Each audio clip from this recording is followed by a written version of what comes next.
This is part 2 of our interview. If you missed the first half, feel free to go back and have a listen. You are a true hardcore person. Like So even before we hopped on, like we started recording, just talking about stuff. I'm like, dude, we've known each other for a long time, hmm and I find it interesting. I always knew you were very, very, very like charismatic, smart, like just like a real interesting person. hmm When we ran into each other and you told me what you were doing, I was like, that makes perfect sense to me. Like total perfect sense. Um, Let me just start with obviously what you're doing now is not what you set out to do. hmm When you started on the path that you're on now, your background in punk and hardcore, what helped and what hurt? Yeah, I think one thing that really helped is I think my background in punk gave me a lot of openness to new ideas, adaptability, willingness to consider other perspectives, but also willingness to tell people when I thought those perspectives were not good, for lack of a better term. Um, but the things that hurt, I think, were sometimes I was really, really stubborn. I was like, and I admit this very often. I was a very mean person for a long, long, long time, and I was a very angry person for a really, really long time.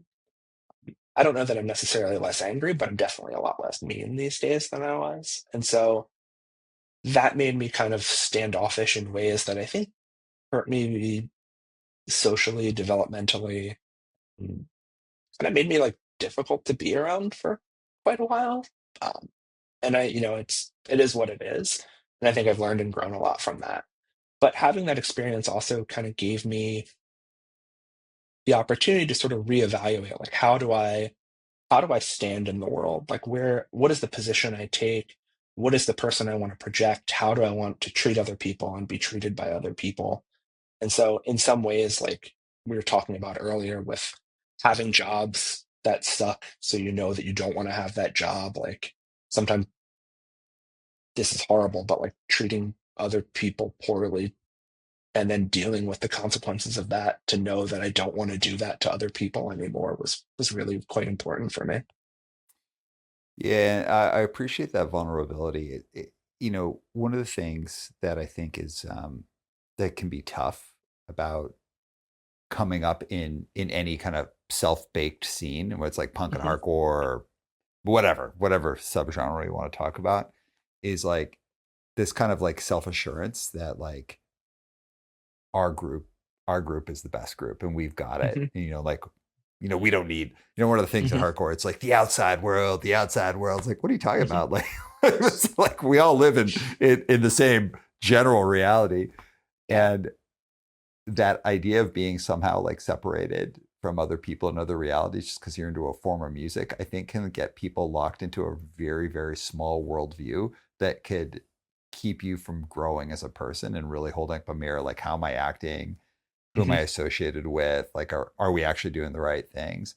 hmm And especially if you're like a real lifer in a scene, it can like really stymie some of that stuff. And what you just shared, like a version of that for me and for many other people I've talked to, both on the podcast, but just as we grow older, like with friends, it's like, oh, damn, like, I was caught up in such a tight little world for so long that when I stepped just a few degrees outside of it, I realized I had a lot of personal growth to do. I, for a long time, made this sort of like semi-conscious decision that everything I liked was correct Mm, and everything that I was did not like was wrong. And if I mm, was indifferent to something, it was also wrong. mm, And I think like that sort of polarizing, like ultra polarized worldview can be a fun thing to have when you're younger and you're just sort of like spouting off all the time and just doing wild stuff. But like as an adult, it's just exhausting. I like think about this. I don't know if this is actually true, but I'd always heard this story that every so often they would call up Mike Judge and be like, Mike, is it time to do a Judge reunion? And he would say on the phone, like, I'm not angry. I'm not fed up. I'm just tired. Like, and like, I don't know if that's true, but for me, it's true. And so, like, that's like I think people eventually sort of get around to that. The thing I had to come around to is just like different people like different things, and that's fine. Which like was a really huge revelation for me. Whew. Which is like saying that out loud now is like a crazy thing to think, but Yeah. different Yeah. people like different things. Totally. Well, also like huge shout out to Mike Judge, dude. You rock. I'm so glad that you're active in our world again in Oh my whatever god. way. You're the Mhm. best, man. Yeah. Um, yeah, man. So in your journeys professionally now, like in the Mhm. world you're in, do you come across other people like from the culture? I do actually. Not as often as I would like, to be entirely honest with you, but like I do. Um, when I was teaching, I met a lot of hardcore folks who are also teachers, So um, we know many of them. Some of them are quite prolific and sort of like quite uh, sort of well regarded in our scene, like Pat Flynn, etc. But so I met a lot of like just hardcore teachers, and that was great. I was able to find hardcore teachers in the Philadelphia School District when I was working there. I was able to sort of like go to teacher conferences and link up with other people who were also sort of like hardcore background teachers, and that was rad. That was really good for me at least to feel like I could be the person that I had been, but also still a professional in ways, and that Mm, my background wasn't necessarily a hindrance or something that I needed to hide or something that I shouldn't be proud of, but something I think was like a real sort of asset in one way or another. I just have to sort of navigate the way that is. Transition to academia, I feel like I saw a lot less of it when I started my PhD at Stanford.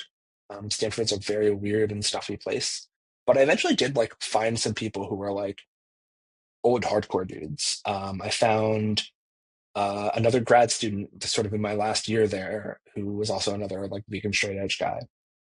I ended up like randomly on a project with someone who I got connected with through my advisor who was like familiar with my band and like sent me a sort of Slack message being like, "Were you in this band?" And I'm like, "Yes, I was." And then we've just been talking about music and statistics kind of nonstop since, and we've become quite good friends through that.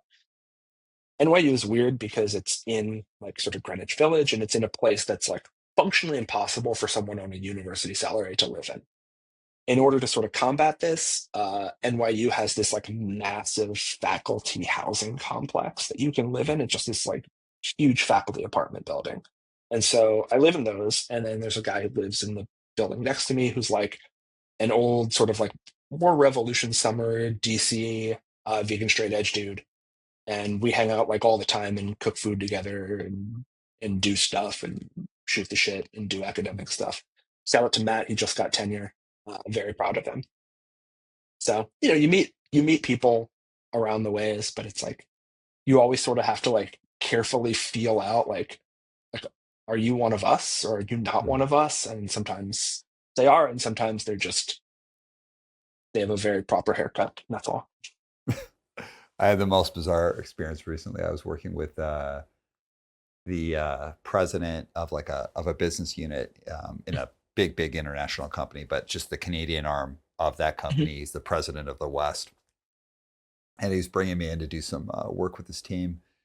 And he was like, "Hey, you've got like a pretty interesting background. I see that you grew up playing in bands." And I'm like, "Oh yeah, yeah." And I was like ready just to kind of move on from the conversation. He's like, "Well, what kind of bands?" And I was like, "Oh, like punk." And he's like, "Well, like punk, like no effects, or like punk, like more leaning hardcore?" And I was like, "What do you mean?" He's like, "Well, like we're kind of like talking no effects. Are we a little bit more like political, like propaganda, or are we talking to things that are like political but like a little bit more musical, like Fugazi? Or are we thinking about things more like Minor Threat?" I was like, "Oh, you're of the culture." He's like, "I'm totally of the culture." And he's like, "I actually know. I looked into you. I'm just testing you right now." I was like, "Hell yeah!" We ended That's up having cool. this like and this is like a straight up like 5 by 5, like right in the target of just being a straight up business person. You would never know, like Mhm. no indicators at all. It could really like get down about records, different shows they've been in, and wanted to spend the appropriate amount of time on that kind of conversation. Hey, this is fun, like a mutual interest, and then just move on. Yeah. And in our interactions back and forth, it's cool. It's like we're not like buddies, but it's a nice kind of like touch point for us in our conversations, and just like, oh, Mhm. did you check out this record? Did you see this band? It's like, like it's just like kind of a fun thing. But the two bands that people always bring up when I know they're like, oh no, you actually get it, is so like this guy totally got it. But the two bands that people bring up is if I'm out like speaking, and then like let's say I'm talking at like a big conference or something like that, someone will come up and be like, Bad Brains. Like it's always Bad Brains or it's always Youth of Today. And it's rarely any other band. Like it's not like we think like Minor Threat or Mhm. DK or anything like that. It's almost always Bad Brains, which everyone wants to talk about, or it's almost always Youth of Today in one of those two bands. I feel like what I get from people is either Madball or Youth of Today. Madball, People want to talk about Madball. Maybe it's a New York thing. I don't know, but like people want to man. talk about Madball. I want to talk about Madball. I love Madball. Um, So good. but let's focus on the vegan straight edge side of it. So, For like, sure. as a professional, Hmm. one of the questions I get asked a ton is how to manage myself as a sober professional. And Hmm. either they're people who are straight edge, but they just like I don't want to have to explain this to people, Yeah. or they're in sobriety and Hmm. recovery, and they don't want to have to explain it to people, or maybe they just don't like to drink. So, how do you manage yourself as a sober professional? What tips do you have about that? Oh, that's actually really, really tough. So one of the things that's nice about my department is like I'm not the only sober person in my department. And so there's already a really good culture of people who just like don't typically drink, and that's super fine. One of the things I've actually found to be really helpful is like this proliferation of like non-alcoholic spirits and mocktails. Like, is this a thing that around you guys as well? Mm-hmm. And so like I found that to be just like really helpful because like I can just order a thing and nobody asks questions about what I'm drinking. It's just like, like I'm having a beverage at the same time you're having a beverage. It's fine. We don't need to talk about it so much. Sometimes people will ask me out for drinks. And depending on where they want to go, I'll often typically suggest coffee. I'll be like, oh, like I'm a huge like coffee snob. Let me take you to a nice coffee place. And so I often try to redirect the conversation that way. But it's definitely weird. Like I don't want to talk about being straight edge with people who don't know what straight edge is. Like it's a really like in some ways it feels like almost like an embarrassing conversation to have. Like it requires like so much setup for literally no payoff. It's like a have you ever seen that video of like Norm Macdonald telling the moth joke on Conan O'Brien, where he spends his entire segment talking about this moth going to a doctor and complaining about his life and existential crises, and then the punchline is the doctor's like, "Well, why did you come here?" And the moth is just like, "Oh, the light was on." So it's like this very like underwhelming punchline for all the setup. I feel like telling someone who doesn't know about hardcore about straight edge is like that moth joke for a worse punchline. It's like there's this, there's this, there's this, and I don't drink, and they're just like, okay, I don't know. You asked me about it. How am I supposed to handle this? I feel like such a dork if I ever have to explain it when if people like look me up and they look up my bands and then they're like what's this straight edge thing? It's like I just like what's the quickest way out of this conversation that I could possibly have? And like, man, I love straight edge. I think it's awesome. Like I'm super stoked on it. I'm way more into veganism, like way, way more. Mhm, But like I love that I'm straight edge. I think it's great. I love that I don't drink. It's totally served my life very well. And mhm, my wife and I are both totally sober. It's just like a healthy lifestyle. I don't really want to get into it beyond that, but I get asked about it a ton mhm. in my work as a coach. I think those are good strategies. But let's flip it over to veganism. So this is the one that I deeply cannot like. I'm like, oh gosh, I don't want to have to tell these people because I don't want to be that guy that's like, Mhm. it's like, how do you know if someone's a vegan? Don't worry, they'll tell you. It's like I unfortunately end up being that guy because I end up in situations where I'm in a position where we're going to have a shared meal or we're going to go Mhm. out to dinner afterwards. We're going to go meet for lunch because a lot of my business development is associated with going out for Mhm. meals or coffee or any of these things. But then also I do all day sessions with people where we're eating lunch together or we're going out to dinner afterwards. So I'm in this situation where I often have to tell people I'm vegan, and it's just like, oh gosh, I don't really want to have this conversation. So how do you manage that? How do you manage the vegan question as a professional? So I'll say, like, I have a similar situation where there's lots of dinners and lunches, either with visiting faculty or students or all sorts of people.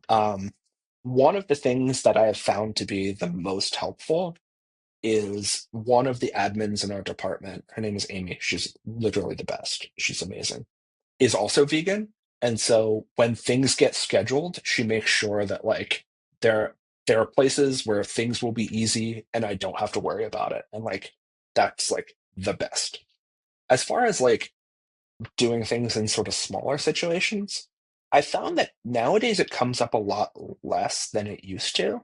Mm. I think people are just like more used to veganism. Sometimes they'll ask like, "Why are you vegan?" And I don't like I can't be like, "Well, Earth crisis." Like you can't lead with that one. Um, but it's like like I think originally I got into it for sort of animal rights. I think it's a really good environmental choice, Mm. and it's just it's a lifestyle I really like, and people are usually just sort of like okay with that as long as you don't bring them to all vegan restaurants typically. Like as long as there's like is sort of like an omnivorous friendly place, they're usually all right with it. But I find the veganism one way easier to explain than the straight edge one. Like because there's like a there's a punchline for the veganism one where it's like like you care about climate change and carbon emissions. Well, guess what? Like this is a huge source of it, and I don't participate in that. And they're like, oh, that makes a lot of sense. That's really good. People Mm. find like veganism, I think, to be a lot more noble than straight edge, where they think straight edge is just more like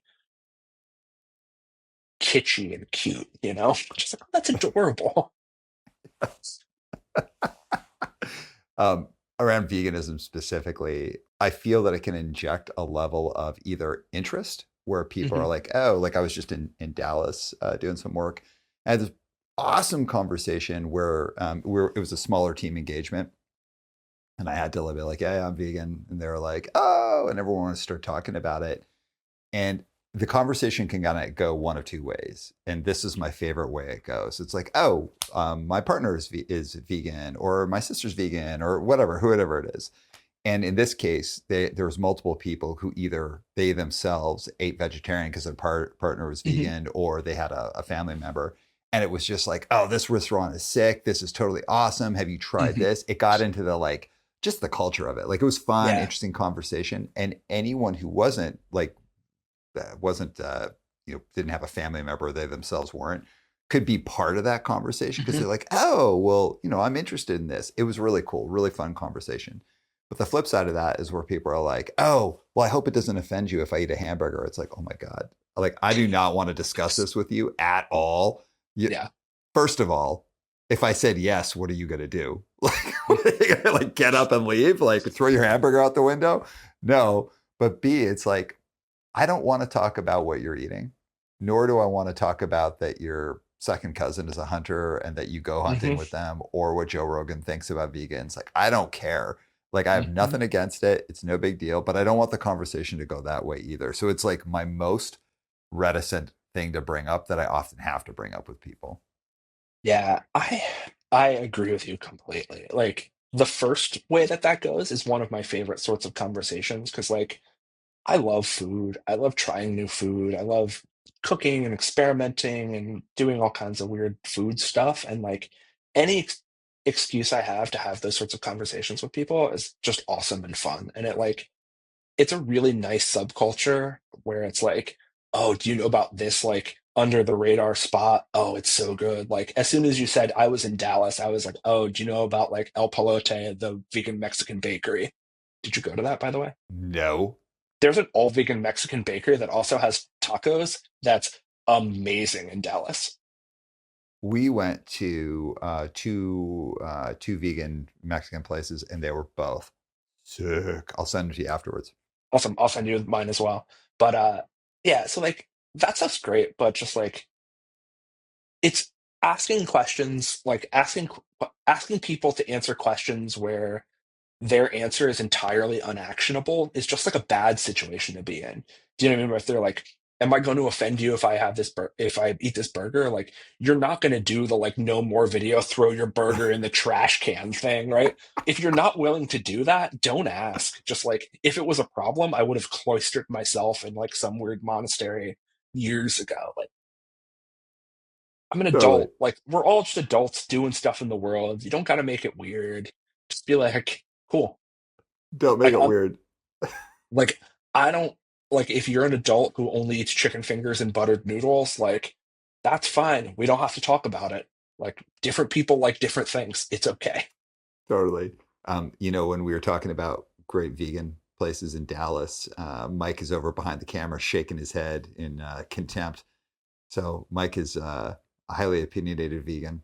First of all, Mm, Mike is highly opinionated in general, and he has some real outsider takes that I think are interesting. We can I talk about it later. love outsider takes. You and Mike might be like a real like match made in heaven here. I really want to like talk to Mike more after this. It seems fun. Mike is awesome. Overall, I'd say like 9.5 out of 10. Oh yeah, that rules. All right.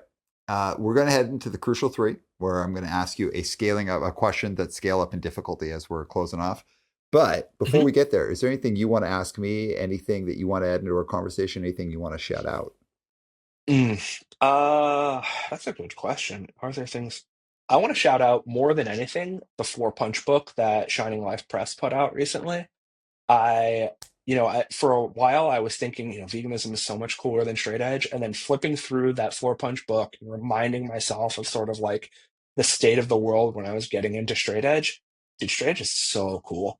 It is straight up the coolest thing. It's the coolest contribution to humanity.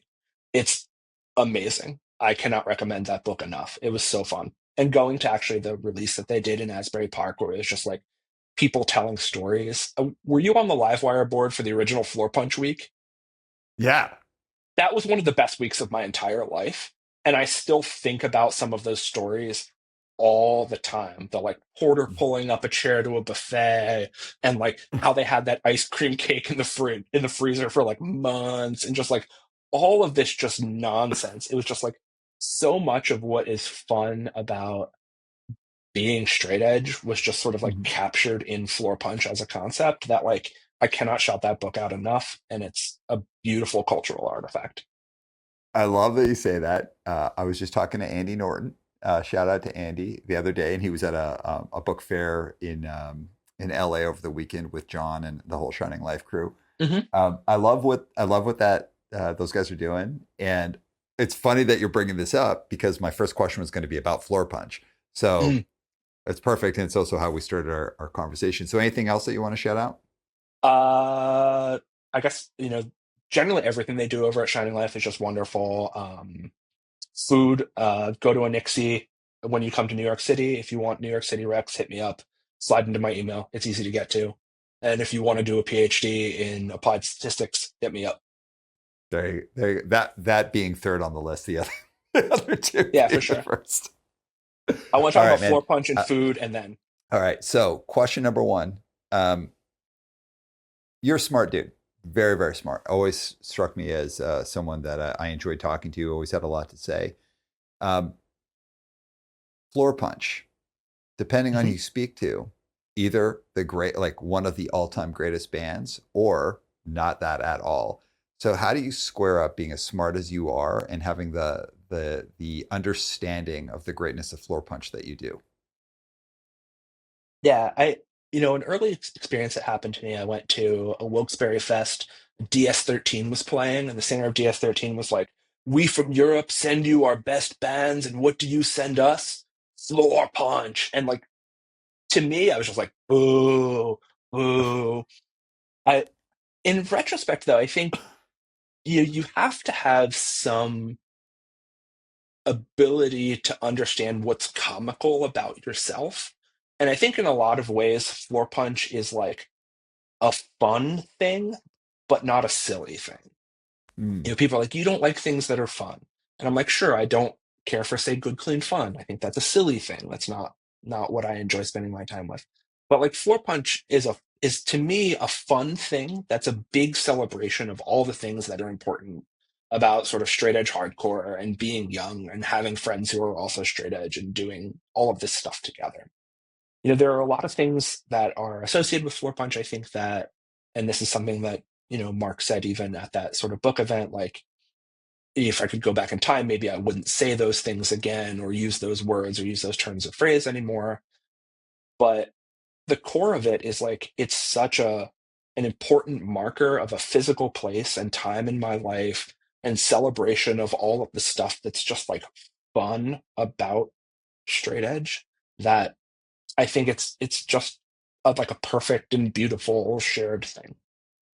Yeah, I love what you're saying. I think it's like a fun thing without being a silly thing. Hmm. Totally captures, and it's Hmm. a nuance. It's a real nuance. So, It really. you brought up Earth Crisis earlier, Hmm. and you can kind of tell when a person aged at a hardcore Hmm. about how they speak about Earth Crisis. It's like, Hmm. oh, someone like speaks dismissively of Earth Crisis. Oh, like blah blah Earth Crisis. Like, dude, what are you talking about? Earth Crisis are like probably one of the most important bands for advancing the philosophy of veganism and straight Hmm. edge for sure. Yeah. But making it like a real thing. Like Earth Crisis have either directly or indirectly formed the thinking of hundreds of thousands of people Hmm. about animal rights and how they engage in animal Hmm. rights, either because they are involved in it, the people have decided like I'm going to be vegetarian or vegan, Hmm. or because they at least gave them a counterpoint where someone's like, well, I eat meat, but this band, even if they're like, fuck that band, like it's something that like Earth Hmm. Crisis is in the conversation either directly or indirectly and will be forever. Like one of the Hmm. most important bands around advancing a type of thinking. Floor Punch on the flip side, it's like you've taken everything that would give someone like an indicator of like I want to be a part of that, and you Hmm. put it in one band. And not only that, the songs are like insanely well written, the Hmm. performances are good, the lyrics are simple but you can connect to them, like the art Hmm. is cool, like everything about it is awesome. And I barely know any of them. I just know a few of the guys a little bit, but they're awesome dudes. Hmm. And yeah, like people, you can look at that band and you could either clown on them, but if you clown on them, I think you don't get it. Hmm. You're missing the point, and it's like if you don't get it, it wasn't for you. Think about like there's always this explosion line that pops in my head. Like if you don't know, then you weren't meant to. It's just like Mhm. it's just not for if you don't get it, it's not for you, and that's fine. Not everything has to be for everyone. But floor punch is for me. Floor punches for me. God, we need to make that a pin, or Sorry, make it a shirt or something. Floor punches for me. Um, and shout out to the dudes from Floor Punch and Shining Life. 100%. Great book. Check out everything on Shining Life. I think it's awesome. I kind of like that we're in the age where people are doing books about stuff that we were a part of when we were young. It's like Hmm. neat to see. Yeah, I like that a lot. Okay, let's go to the next question. So you talked a little bit early on about like some stuff that you recognized about yourself you didn't like and you had to Hmm. work on. What Hmm. about in your professional career? What have you been surprised to find out about yourself that you do like and you've been trying to build off of? So something that you didn't know about yourself but has been revealed to you through your professional career. Yeah, I think the thing that I've been sort of most surprised by is how thoughtful I can be when it comes to understanding other people's either research designs or interests or just sort of like intellectual curiosities and setups, and the degree to which that like I am I say this often, I'm not a creative person, and I'm not an artist. I'm not. I played in bands, but I'm not a songwriter. I can't really create out of nothing. But I feel really good about my ability to take someone else's problems or questions or conundrums and really problem solve and iterate on that with them in collaboration and really help other people realize either their professional or research goals sort of through statistical analysis and modeling and careful thought. And so that's one of the things that I really love about myself. It's one of the things that I think can make me seem like easily distracted in my work, where I work on lots of different projects that seem tangentially related to the stuff that I do, the core stuff that I do. But I think it's one of my favorite parts about this job, and it's one of the things that I really, really try to cultivate in myself because I think it really is super, super helpful. Heck yeah. All right. Last question. So Hmm. I know in your field, mentorship is Mhm. hyper important, both receiving mentorship, but also understanding how to mentor people. So, a piece of advice on both sides for anyone who is seeking out a mentorship or in a mentorship, what's a piece of advice you'd have for them? But also for anyone who is actively beginning to mentor people, what's a piece of advice? So let's start first for people either seeking a mentor or kind of early engagement with a mentor. What's a piece of advice for them? I think the two most important things are one, to respect your mentor's time. Realize that they are sort of volunteering to mentor you. And so be respectful, be organized, make sure that you're giving them the grace and space to let their own life sort of take over or let their own life get in the way of the time that you're asking for. The second thing I would say to that is be really clear about what your professional goals are, because that's only going to help them help you. It could be a case that the things you want or the things you're looking for are not things that they can provide, but they might know someone who can. And so even that sort of relationship, recognizing that, you know, the mentor you've sort of reached out to might not be the right mentor to you is really important. It's like choosing a therapist or choosing a partner. Like interpersonal fit really, really matters. Heck yeah. All right. So, what about being a mentor? Um, be really clear about expectations for your mentee, sort of how you want things to be structured, how they want things to be structured, and make sure you're having this sort of like I play Dungeons and Dragons, I play role playing games. And so like we always have these sort of session zeros where we talk about how do we want the game to go? What do we want things to do? What are the sort of, we make the implicit rules explicit, and so really do that with your mentee. How often do you want to meet? What sorts of advice are they looking for? What sorts of advice are they not looking for? What are their career goals? How can you best support what they need? And also be really upfront with them about what your expectations are for them because you're spending your time doing stuff. So making sure that they know the best way to respect you is one of the best ways that you can respect. Heck yeah. Listen, man, as we're closing off, this was totally awesome. I like to think that there's someone who's going to listen to this who has no idea who Floor Punch is and is like, I'm going to go listen to that. And just the look of horror on their face when, when they listen to it Don't if or you if you delight. choose if you choose to listen to Floor Punch, don't listen to the song Let It Ride because I feel that that's the worst Floor Punch song. Oh, man, I could speak volumes on that. I will just simply say that if you're someone who does not listen to punk and hardcore and you're interested in listening to Floor Punch, just sit with it. Like really sit with it and try and get it because god damn it, like one of the greatest. But with that, man, you totally rock. I really appreciate you. I'm so glad that we like ran into each other. It's just been super cool reconnecting.